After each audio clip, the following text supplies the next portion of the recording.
Welcome to Sushmita vlogs. ఎలా ఉన్నారు అందరూ? బాగున్నారా అండి? నేనైతే చాలా బాగున్నాను. అందరికీ ఉగాది పండుగ శుభాకాంక్షలండి. క్రోధినామ సంవత్సరంగా జరుపుకుంటున్నాం కదా. ఈ రోజు నుంచి చైత్ర శుద్ధ పాడ్యం ఈ రోజు నుంచి ఈ క్రోధినామ సంవత్సరం జరుపుకుంటున్నాం కాబట్టి క్రోధము అనగా కోపావేశాలకి దారి తీస్తున్నాయి అంటండి, దారి తీస్తాదంట. అందుకే మనలో ఉన్న కోపావేశాలని మనము కంట్రోల్ చేసుకోవాలి. కంట్రోల్ ఎలా చేసుకోవాలి? కొంచెం మాంసాహారానికి దూరంగా ఉండాలి. అప్పుడే మనము కోపావేశాలని కంట్రోల్ చేయగలుగుతాము. వెజిటేరియన్ ఎక్కువగా తినండి. ఇంకోటి, ఈ ఉగాది అంటే మీకు అర్థం తెలుసా అండి? నాకైతే కొంచెమే తెలిసింది ఈరోజు. ఎవరికన్నా పూర్తిగా తెలిస్తే మాత్రం కామెంట్స్లో పెట్టండి. ఉగాది, ఉగా ప్లస్ ఆది అనగా ఒక యుగం అంట అండి బ్రహ్మదేవుడికి. అది ఉగాది అని పేరు వచ్చిందంట.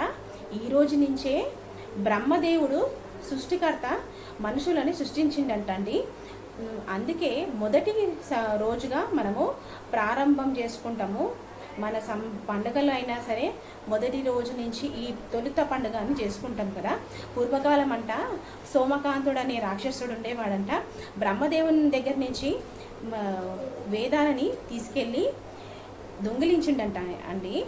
అవి దొంగిలించి ఆయన అపహరించి తీసుకెళ్ళిపోతుంటే విష్ణుదేవుడు ఆయనని తరిమి కొట్టి ఆ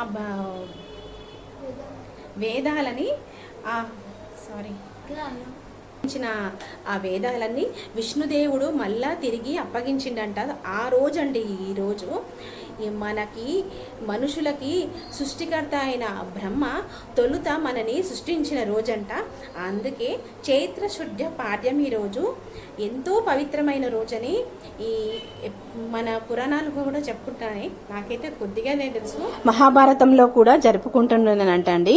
కానీ ఇప్పుడు మనం చైత్రమాసంలో జరుపుకుంటున్నాం. చైత్ర శుద్ధ పాడ్యం ఈ తొలుత పండుగగా మనము జరుపుకునే ఈ పండుగ ఉగాది. అందరికీ క్రోధినామ సంవత్సర శుభాకాంక్షలండి. నా వీడియోస్ లైక్ చేయండి, సబ్స్క్రైబ్ చేయండి. బాయ్ అండి.